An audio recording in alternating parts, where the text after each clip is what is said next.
नमस्कार दोस्तों, तो आज हम दोबारा एक रोमांचक वीडियो लेके आ चुके हैं। तो आजकल एक बहुत बड़ा मुद्दा चर्चा का विषय बना हुआ है, वो मुद्दा है भारत सरकार की नीतियां। जी हां दोस्तों, यह नीतियां किसी और पर नहीं बल्कि हमारे थल सैनिकों पर लागू करी गई हैं और यह नीति 14 जून 2022 को चर्चा का विषय बन गई थी। तो जब यह नीति आई भारत सरकार द्वारा इसको लागू किया गया, तब से ये चर्चा का विषय बनी हुई है। हाँ दोस्तों, आप सही सोच रहे हैं, वो नीति है अग्निपथ। अब हम बात कर लेते हैं कि यह नीति इतना चर्चा का विषय क्यों बनी हुई है। जैसा कि नीतियों में लिखा गया है, इस नीति के तहत अब भारत के अंदर 46,000 भर्तियां आई हुई हैं, जिसके अंदर 17.5 साल से लेकर 21 साल तक के लोगों की भर्ती हो जाएगी। परंतु चर्चा का विषय ये नहीं है। चर्चा का विषय ये है कि जब आप 17.5 साल में भर्ती होंगे तो आपको 21 साल की एज में रिटायर कर दिया जाएगा। हाँ दोस्तों, आपको 21 साल की आयु में रिटायर कर दिया जाएगा। जहाँ पर देश के यूपी बिहार के लोग आर्मी को एक अपनी स्थायी संपत्ति का जरिया मानते हैं और इसके सहारे ही उनके घर बार चलते हैं, वहां सरकार ने इन नीतियों में उलटफेर करके आपको 21 साल की आयु में ही रिटायरमेंट देने का फैसला किया है। बात करें वेतन की, तो वेतन कुछ आपको इस प्रकार से मिलेगा। पहले वर्ष में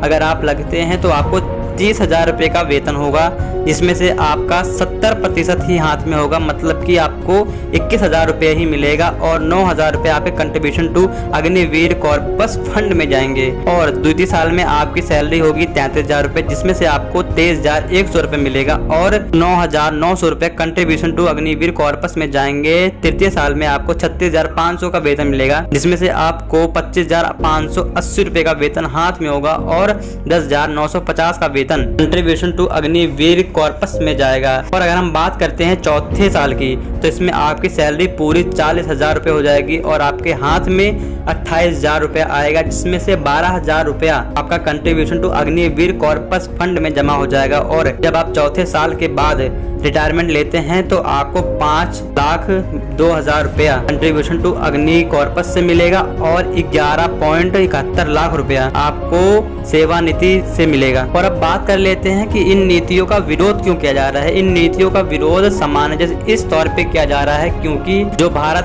देश के यूपी बिहार के लोग हैं, उनमें से कई लोग तो ऐसे हैं जो आर्मी या सेना में भर्ती इसलिए होना चाहते हैं क्योंकि उनके पास कोई स्थायी जरिया नहीं है कमाने का, और सेना में भर्ती होने के बाद उनके पास एक स्थायी जरिया होता है कमाने का, जब तक कि वो बूढ़े ना हो जाएं। परंतु भारत सरकार की नीतियों में उलटफेर करने की वजह से यह मौका भी उनके हाथ से जाता नजर आ रहा है। तो इसलिए भारत देश के कई हिस्सों में इस नीति को लेकर काफी लोग आग बबूला हैं। तो दोस्तों, आप हमें कमेंट करके ये बताइए कि क्या ये नीति सही है, इसके फायदे क्या हैं, और अगर आपको वीडियो अच्छी लगी हो तो लाइक करिए, शेयर करिए, सब्सक्राइब करिए और हमारे साथ जुड़े रहिए।